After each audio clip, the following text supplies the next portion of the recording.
Good morning students, welcome to your English class. Today we are again here to interact with each other.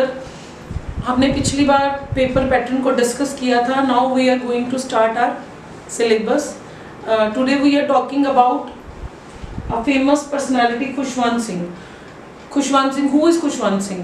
Khushwant Singh is a famous author, critic, short story writer, novelist, lawyer.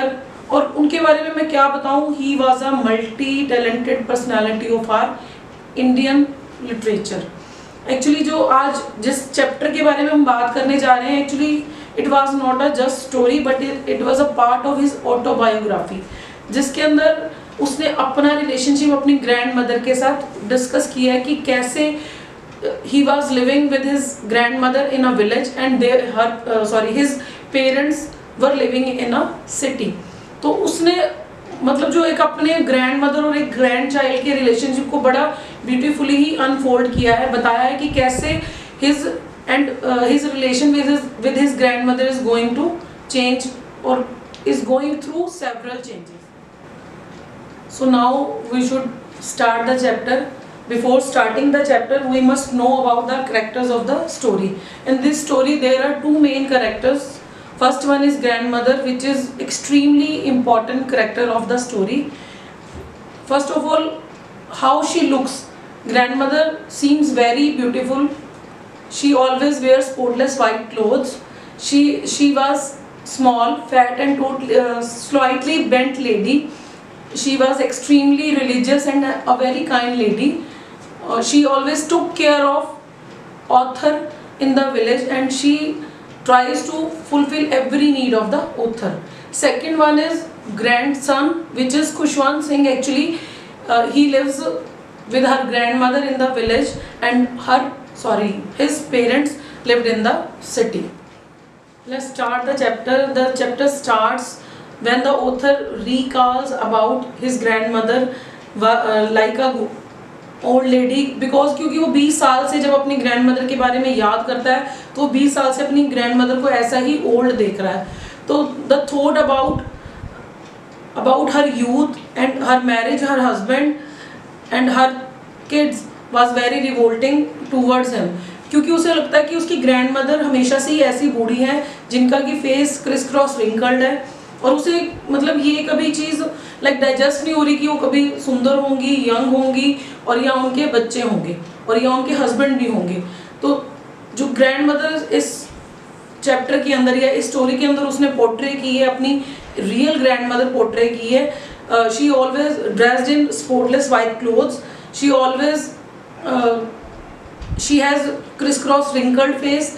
She is small, fat and bent, slightly bent in stature, और वो बड़ी ही kind और religious hearted lady दिखाई गई है. और she always roam here and there in village house by placing her one hand on her waist like this. उन्होंने ऐसे अपना हैंड अपनी वेस्ट पे प्लेस किया हुआ होता था और जो उनका दूसरा हैंड है that was always busy in counting the beads of her rosary. और वो हमेशा ध्यान रखती थी कि उनके बच्चे को, जो उनका ग्रैंड सन है, नॉर्मली कहा जाता है ना जो ग्रैंड पेरेंट्स है वो अपने ग्रैंड किड्स से या ग्रैंड चिल्ड्रन से बहुत प्यार करते हैं. वो अपने जो किड्स होते हैं या अपने चिल्ड्रन होते हैं उनके लिए तो दे आर वेरी स्ट्रिक्ट और डिसिप्लिन, बट जो उनके ग्रैंड सन होते हैं या ग्रैंड डॉटर्स होती हैं उनके लिए वो बड़े ही काइंड होते हैं और बहुत ही ज़्यादा केयरिंग होते हैं. तो इसी तरह ये ऑथर की जो ग्रैंड मदर है वो दिखाई गई है.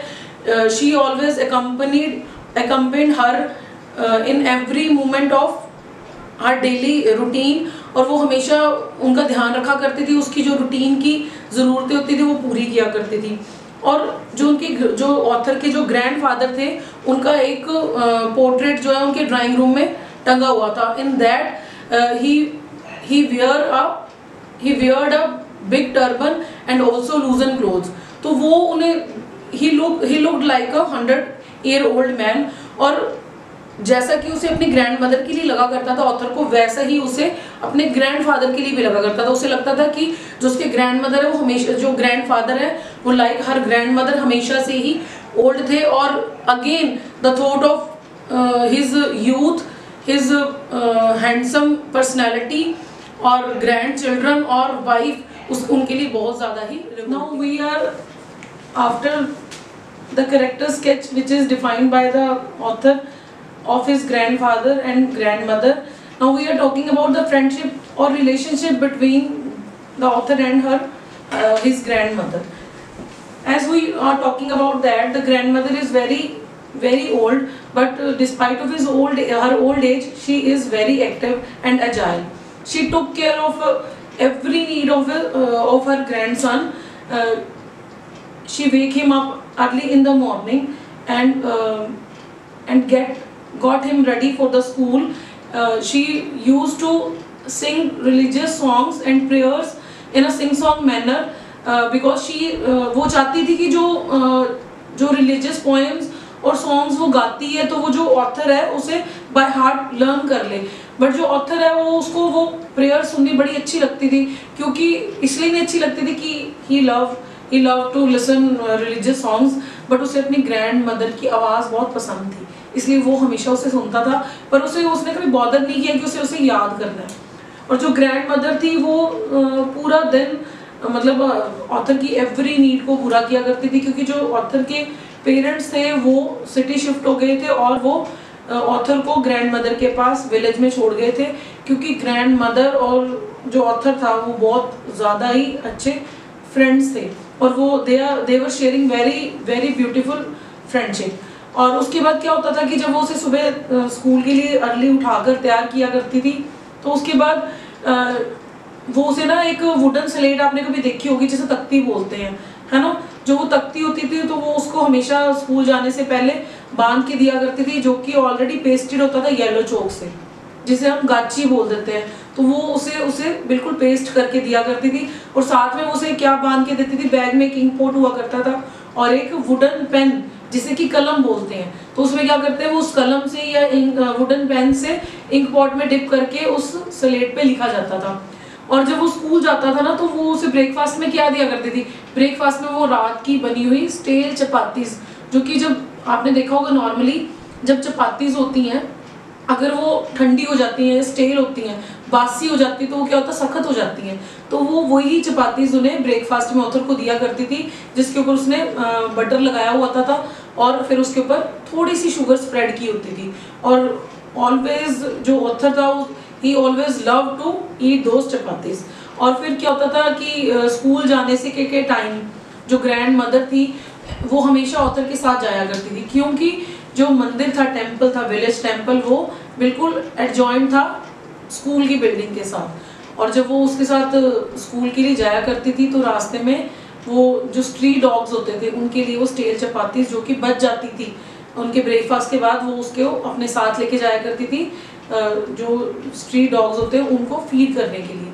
तो इस इंसिडेंट से क्या पता लगता है कि जो स्ट्रीट डॉग्स के लिए जो ग्रैंड मदर का लव है वो क्या बताता है कि she is very kind hearted lady, जो उसका हार्ट है वो बहुत ही ज़्यादा काइंड है। जो स्ट्रीट डॉग्स हैं उनके लिए भी उनके दिल में बहुत ही ज़्यादा प्यार है।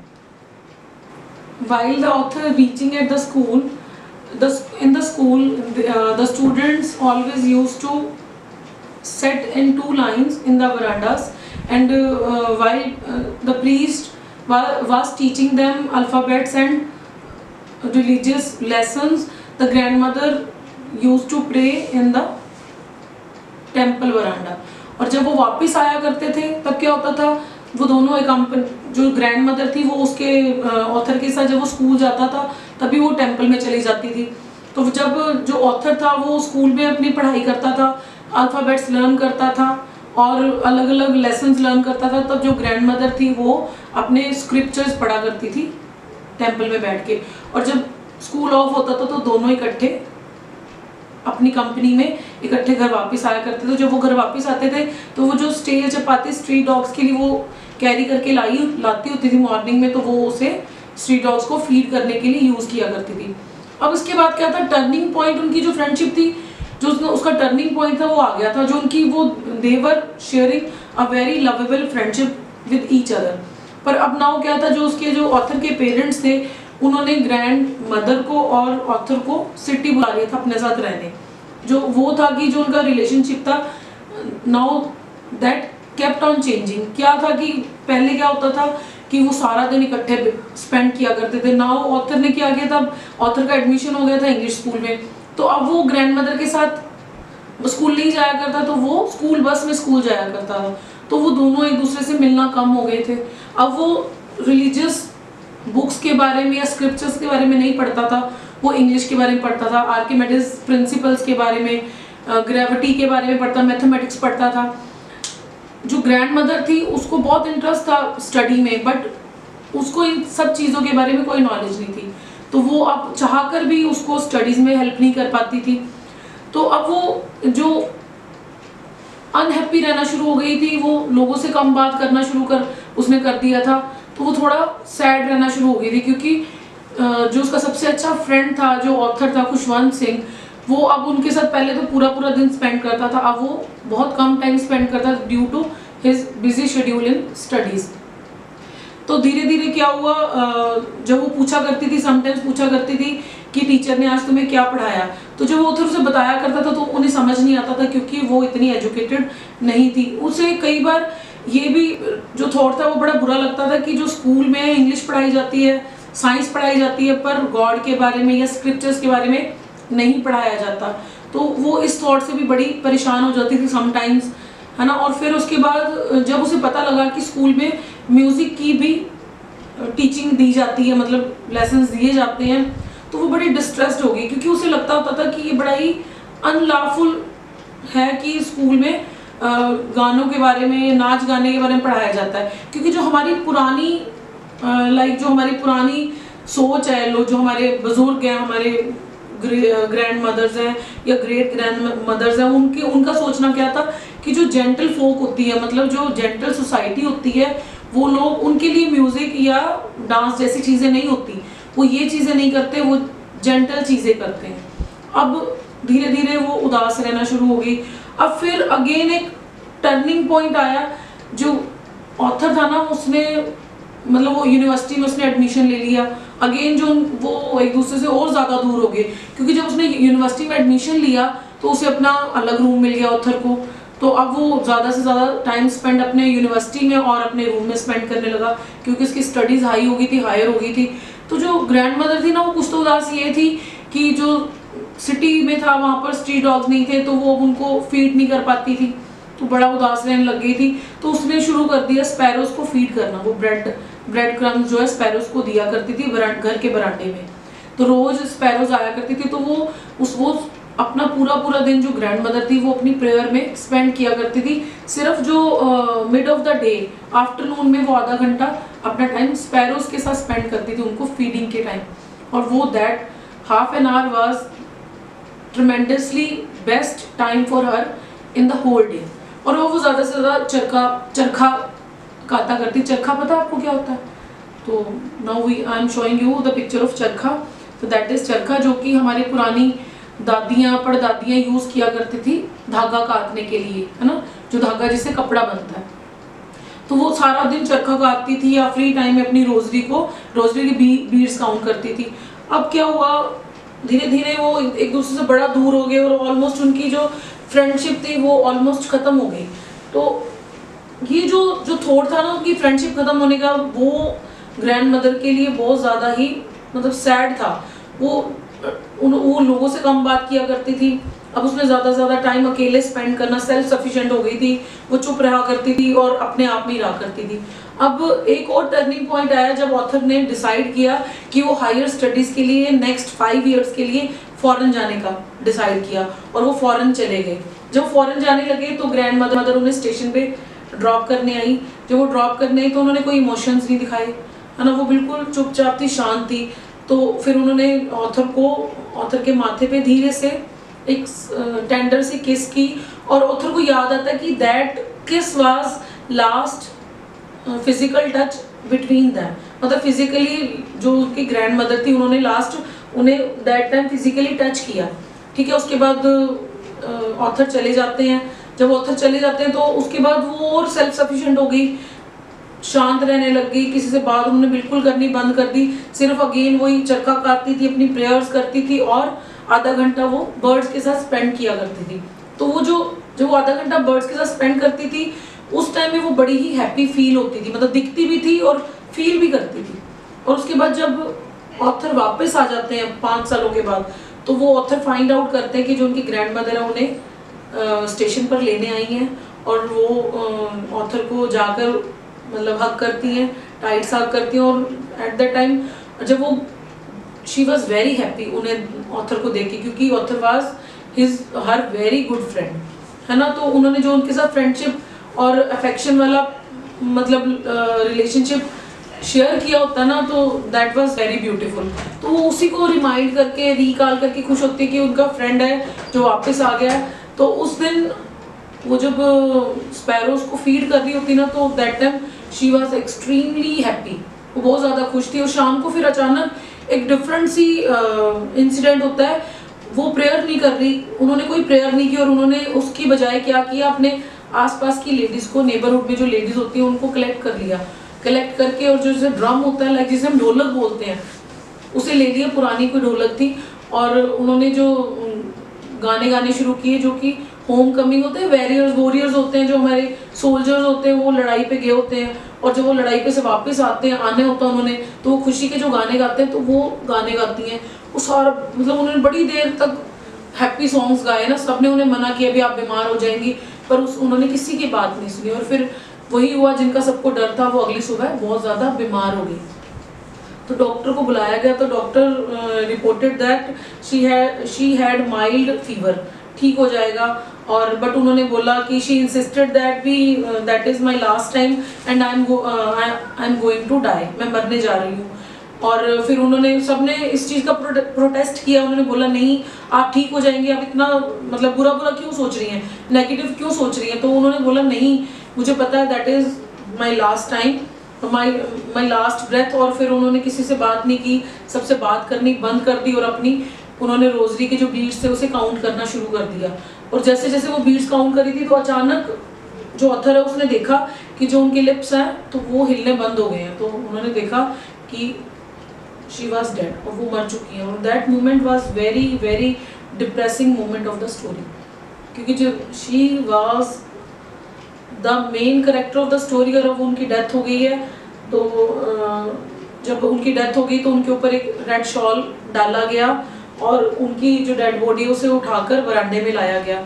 और फिर एक अजीब सा मतलब इंसिडेंट हुआ, साइट देखने को मिली। जब उनकी डेड बॉडी को बरामदे में रखा गया, तब जो स्पैरोज थी ना, जिनको she use to feed them in the afternoon, वो सब उनके आसपास इकट्ठी हो गई, उनकी बॉडी पे बैठ गई। और देखो मज़ेदार बात ये थी कि वो मौन करने आई थी, मौन मतलब अपना दुख प्रकट करने आई थी। और वो कोई भी जो स्पैरो थी ना, वो शोर नहीं मचा रही थी, वो बिल्कुल साइलेंट थी, क्वाइट थी, है ना, जैसे कि वो अपनी होमेज पेड कर रही थी ग्रैंड मदर को। और जो ऑथर की मदर थी, she offered the sparrow some bread, but उन्होंने कोई भी ब्रेड को नहीं खाया। और जब उनकी डेड बॉडी को ले जाने लगे तो सारी स्पैरोज ऐसे ही उड़ गई। तो that sight was very very like heart breaking sight भी। जो स्पैरोज थी उनको कितनी अटैचमेंट थी ग्रैंड मदर के साथ, और जब ग्रैंड मदर की डेथ हो गई, उनकी डेड बॉडी रखी गई, तो उन्हें भी कितना दुख हुआ कि जो उनकी टेक केयर करने वाली लेडी थी वो चली गई। और जो ऑथर था उनको भी बहुत ज़्यादा मतलब दुख फील हुआ। क्यों फील हुआ? क्योंकि एक तो उनकी ग्रैंड मदर थी, है ना, उनके बीच में ब्लड रिलेशन था, और एक she was his best friend, और वो उस टाइम चली गई। तो that is the end of the chapter. I know the जो एंड है वो बहुत ही ज़्यादा ट्रेजिक है ना, उसमें दुख होता है, क्योंकि हम देख रहे थे कि कैसे ट्रिमेंडसली चेंज हो रहा है जो रिलेशनशिप, फ्रेंडशिप है और रिलेशनशिप है ऑथर और ग्रैंड मदर का। They used to share a very cordial, very loving, affectionate relationship with each other. But day to day उन्होंने अनफोल्ड किया कि कैसे जब ग्रैंड चिल्ड्रन बड़े होते हैं तो कैसे उनके रिलेशनशिप ग्रैंड पेरेंट्स के साथ कीप ऑन चेंजिंग, है ना, बदलते जाते हैं। पहले वो पूरा दिन उनके साथ स्पेंड करते हैं, देन जब वो स्कूल जाने लगते हैं तो फिर वो टाइम स्पेंड करना कम हो जाता है, धीरे धीरे वो कॉलेज में जाते हैं, यूनिवर्सिटी जाते हैं, तो फिर उनकी मैरिजेस हो जाती हैं, तो मतलब वो सब चीज़ें बदल जाती हैं। पर जो हमारे जो ग्रैंड पेरेंट्स हैं वो उस चीज़ को शो नहीं करते हैं, वो किसी को बताते नहीं है बोल के, बट वो उसको अंदर ही अंदर फील करते हैं। तो वो अपना जो दुख है वो प्रेयर्स में कन्वर्ट कर लेते हैं। है ना। तो आई सजेस्ट यू कि आप जितने से ज़्यादा टाइम अपने ग्रैंड पेरेंट्स के साथ स्पेंड करें, है ना, उनकी केयर करें, क्योंकि उन्होंने आपकी बहुत केयर की है। और ये वो पर्सनालिटीज़ हैं या ये वो पर्सन्स हैं आपकी लाइफ के जो आपको दोबारा, ये वो रिश्ते हैं जो आपको दोबारा कभी नहीं मिलेंगे, है ना। So thank you so much, that is the end of the chapter.